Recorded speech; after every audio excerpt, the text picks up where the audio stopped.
नमस्कार। मैं लोकेंद्र कुमार आप सभी का SKL स्टडी 82 यूट्यूब चैनल में हार्दिक स्वागत करता हूं। आज की इस वीडियो का टाइटल देखकर ही आप लोग समझ गए होंगे कि आज की इस वीडियो में क्या है। प्रैक्टिस सेट है 01, यानी पहला प्रैक्टिस सेट लेकर चलेंगे, जिसको हम दो भागों में करेंगे। कितने भागों में? दो भागों में। तो इसका जो आज का भाग रहेगा, जो फर्स्ट रहेगा, ठीक है, जो 1 नंबर का प्रैक्टिस सेट रहेगा उसको दो भागों में किया जाएगा। और ये किसका है बेटा? सामान्य विज्ञान का है, ठीक है। तो और देखें मेरे साथ इस वीडियो को।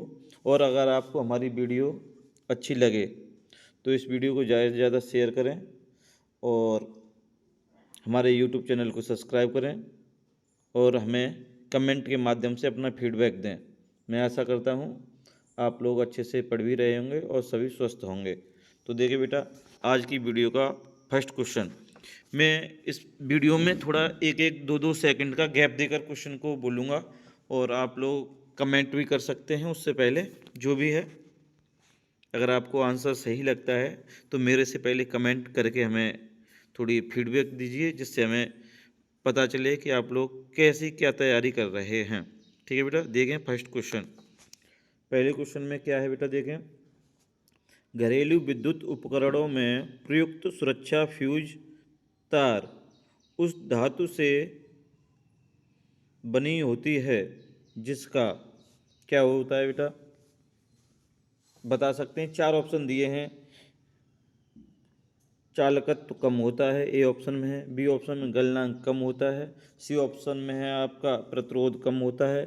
डी ऑप्शन में है विशिष्ट घनत्व कम होता है। बता सकते हैं बेटा इसका आंसर क्या है?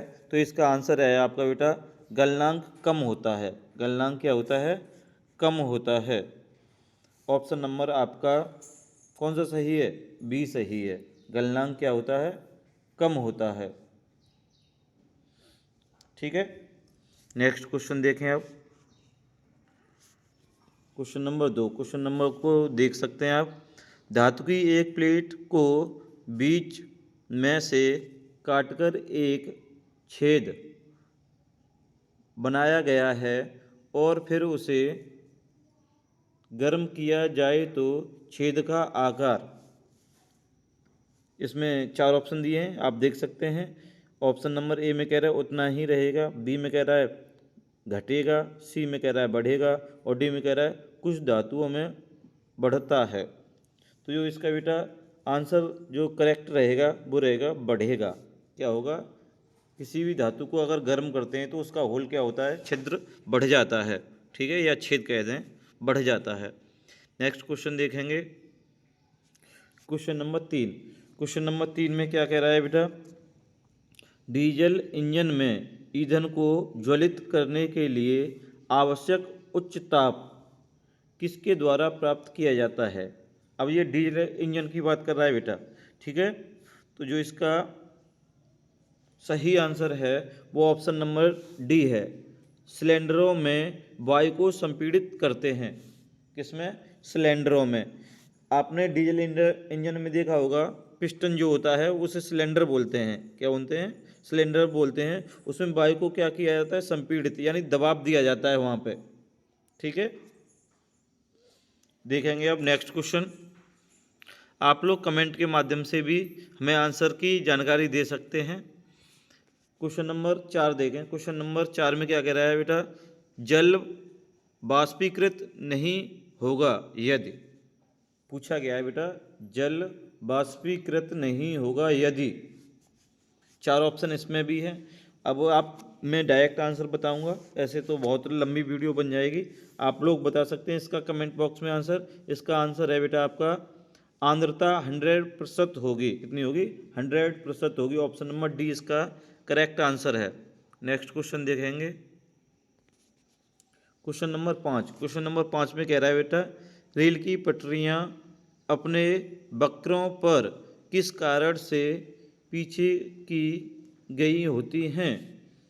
तो जो बेटा इसका करेक्ट आंसर है वो आंसर है आपका ऑप्शन नंबर बी। क्या है? रेलगाड़ी के भार के क्षैतिज घटक से आवश्यक अपकेंद्रीय बल प्राप्त किया जा सकता है। तो ये इसका क्या है बेटा, ऑप्शन बी करेक्ट आंसर है। नेक्स्ट क्वेश्चन देखेंगे इसी के साथ। Question number 6।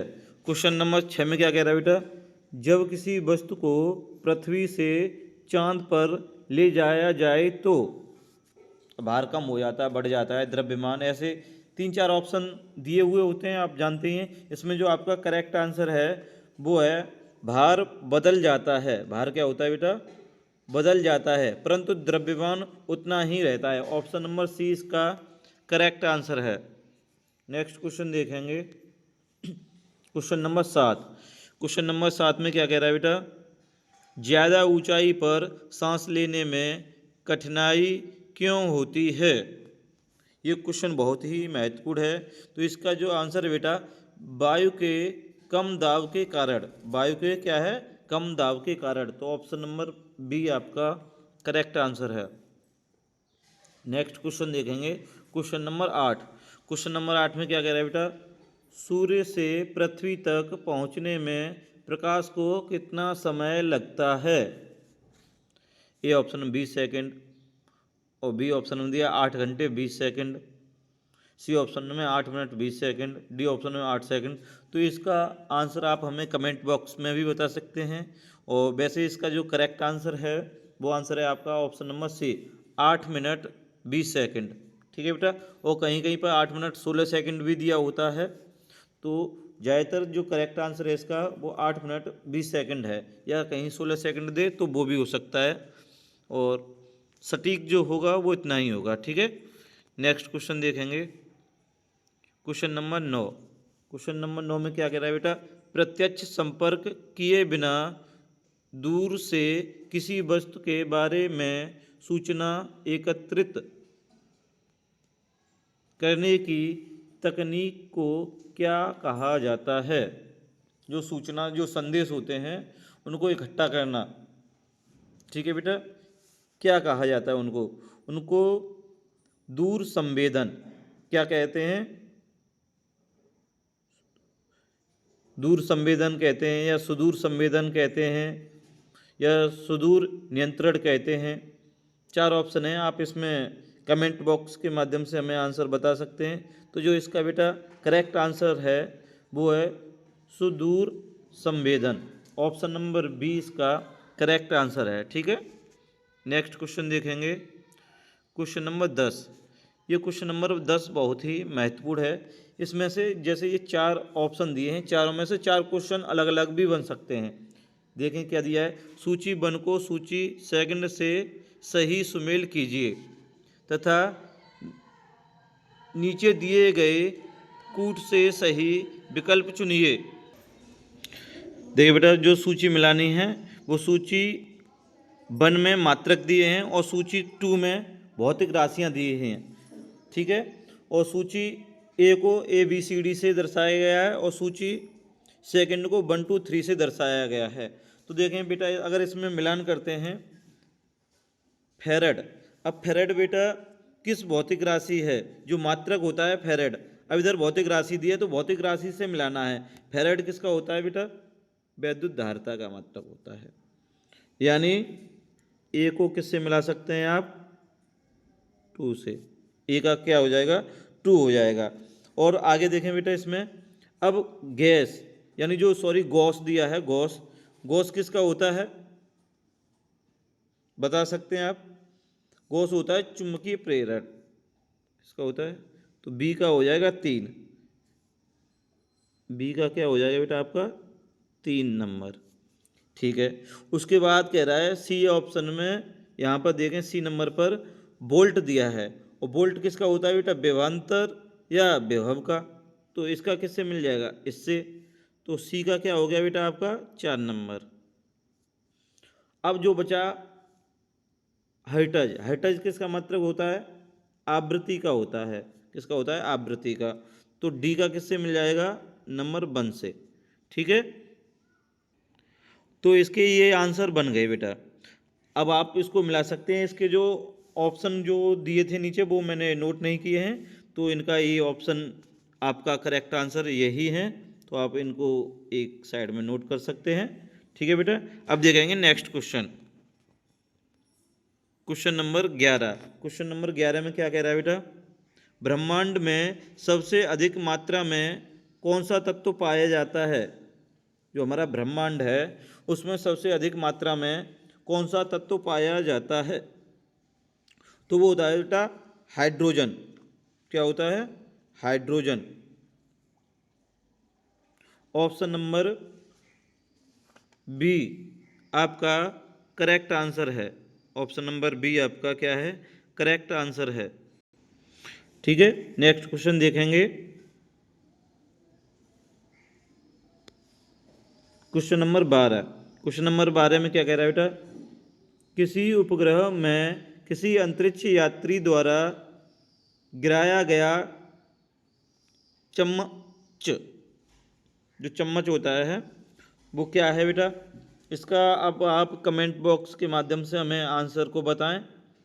ठीक है, जो इसका बेटा करेक्ट आंसर होगा वह होगा उपग्रह की गति का अनुसरण करता रहेगा। तो ऑप्शन नंबर सी इसका करेक्ट आंसर है। ठीक है, अगला क्वेश्चन देखेंगे। अगला क्वेश्चन 13। क्वेश्चन नंबर 13, उड़ान अभिलेखी का तकनीकी नाम क्या है। किसका बेटा, उड़ान अभिलेखी का तकनीकी नाम क्या है, क्वेश्चन नंबर 13 में पूछा गया है। तो इसका जो बेटा करेक्ट आंसर है वो आप बता सकते हैं हमें कमेंट बॉक्स में। ऑप्शन नंबर बी काला वक्सा। ठीक है बेटा, नेक्स्ट क्वेश्चन देखेंगे। Question number 14। क्वेश्चन नंबर 14 में क्या कह रहा है बेटा, सूर्य का ताप हम तक पहुंचता है। क्वेश्चन नंबर 14 में दिया गया है। ठीक है, देखें बताएं इसका करेक्ट आंसर क्या है। जो बेटा इसका करेक्ट आंसर रहेगा वो रहेगा विकिरण द्वारा। क्या रहेगा, विकिरण द्वारा। ऑप्शन नंबर सी इसका करेक्ट आंसर है। वैसे तो बेटा देखो ऊष्मा संचरण की 3 विधियां होती हैं, चालन, संवहन और विकिरण। यहाँ तीनों ही दी थी, मगर जो सूर्य का प्रकाश पृथ्वी तक पहुँचता है वो विकिरण विधि द्वारा ही पहुँचता है। ठीक है, और अभी आपको पीछे ही क्वेश्चन में बताया गया था कितने समय में पहुँचता है पृथ्वी तक, 8 मिनट। कहीं पर 16 सेकंड दिया है और कहीं पर 20 सेकंड दिया है। तो इन दोनों में से कोई भी ऑप्शन आपको मिल जाता है तो आप उस पर टिक कर सकते हैं। ठीक है, अब देखेंगे next question, question number 15।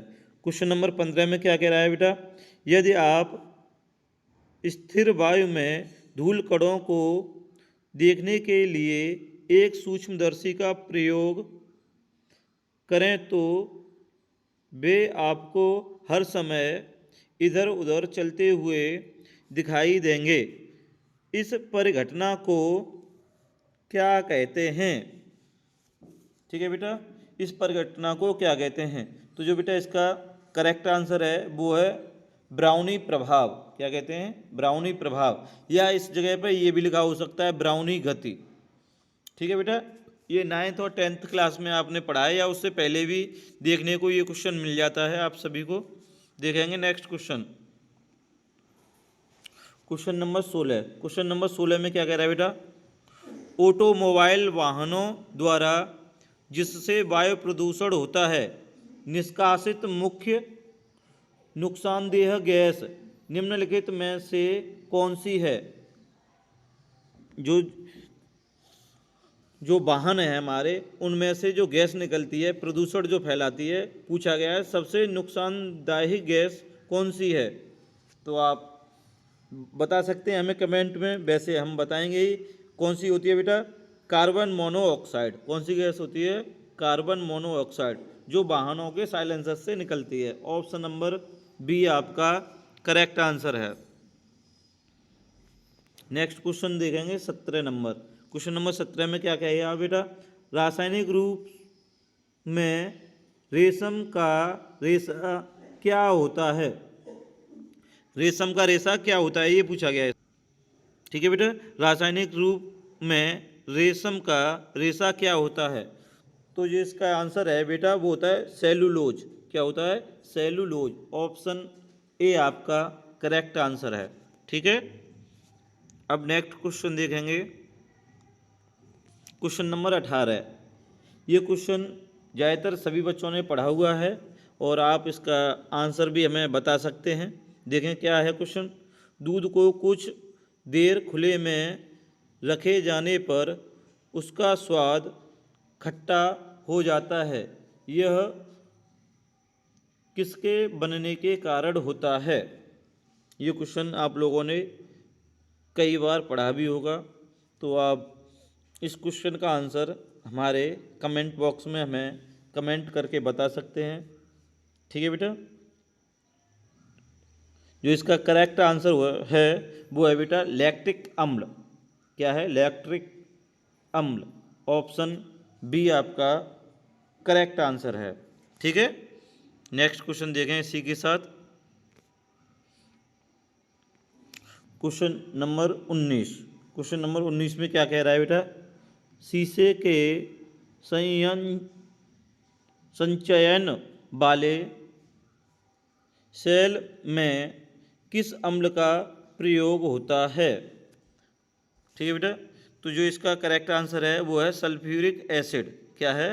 Sulphuric acid. Option number B आपका करेक्ट आंसर है।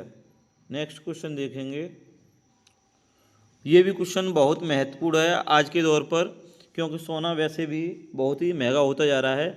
ये है बेटा 18 कैरेट स्वर्ण में यानी सोने में शुद्ध स्वर्ण का अनुपात क्या होता है?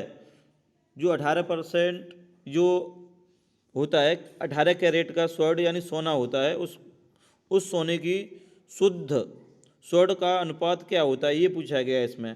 तो जो बेटा इसका करेक्ट आंसर है वो है 75%। जो 18 कैरेट का सोना अगर हमको मिलता है तो उसमें 75% सोना होता है, बाकी की और धातुएं मिक्स की जाती हैं उसमें। ठीक है बेटा, नेक्स्ट क्वेश्चन देखेंगे, क्वेश्चन नंबर 21। क्वेश्चन नंबर 21 में क्या कह रहा है बेटा? निम्नलिखित में वह संकेतक कौन सा है जो उस स्थिति में उपयुक्त होता है जो सोडियम कार्बोनेट घोल को सल्फ्यूरिक अम्ल घोल के साथ अनुमापित किया जाता है? तो जो बेटा इसका करेक्ट आंसर है वो है, बताएं कमेंट बॉक्स में क्या है इसका आंसर। इसका जो करेक्ट आंसर है बेटा वो है मेथिल ऑरेंज। क्या है? Methyl orange. तो ऑप्शन नंबर डी आपका करेक्ट आंसर है। कौन सा है? D option.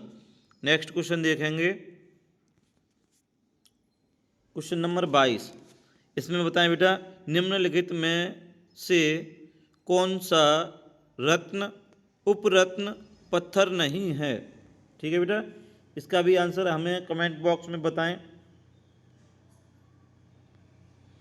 अब देखें बेटा, इसका जो करेक्ट आंसर है वो है नीलम। क्या है? नीलम। तो ऑप्शन नंबर ए आपका करेक्ट आंसर है। ठीक है, नेक्स्ट क्वेश्चन देखेंगे, क्वेश्चन नंबर 23। क्वेश्चन नंबर 23 में क्या कह रहा है बेटा? एक बार इस क्वेश्चन का आंसर हमें कमेंट बॉक्स में बताएं, क्योंकि ये प्रैक्टिस सेट है तो आपको थोड़ा बहुत आना चाहिए, तो हमें भी पता चले आज तक आप क्या सीखे। ग्लूकोज को इथाइल एल्कोहल में कौन सा एंजाइम बदलता है? ठीक है बेटा, इसका करेक्ट आंसर क्या है आप लोग हमें कमेंट बॉक्स में बताएं। इसका बेटा जो करेक्ट आंसर है वो ऑप्शन नंबर बी मॉल्टेज। ठीक है, नेक्स्ट क्वेश्चन देखेंगे, क्वेश्चन नंबर 24।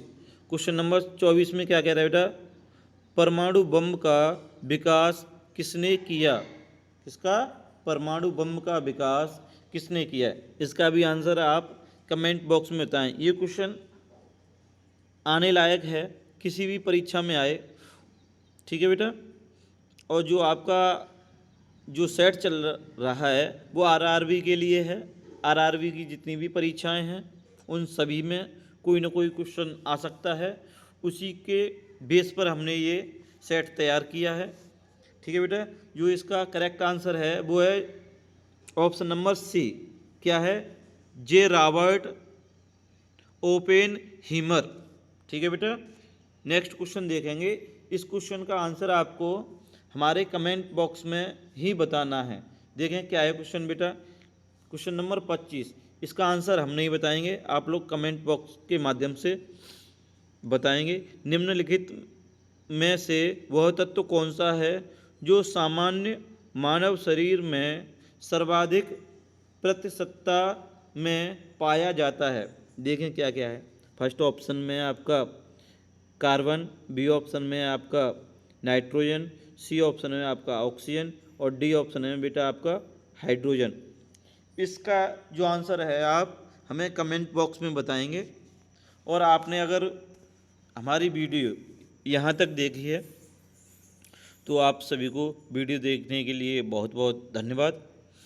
मैं आशा करता हूँ आपके लिए जल्द ही इसका जो भाग नंबर 2 है उसको लेकर आएंगे और ये सेट कंप्लीट हो जाएगा। ठीक है, और अगले दिन यूपी बोर्ड का रिजल्ट आएगा 15 अगस्त 2025 को। तो आप लोग हमें, कोई भी भाई बहन मिलने वाला हो, अगर रिजल्ट देखने में कोई भी समस्या आए तो अपने रोल नंबर को हमारे इस वीडियो के कमेंट बॉक्स में डाल सकते हैं। तो हम कमेंट के माध्यम से ही आपके जो भी अंक आए हुए होंगे उन सभी को सबमिट कर देंगे। Thank you, take care. और इस वीडियो का जो भी PDF है वो आपको डिस्क्रिप्शन बॉक्स में लिंक मिल जाएगा, आप वहाँ से डाउनलोड कर सकते हैं। Thank you.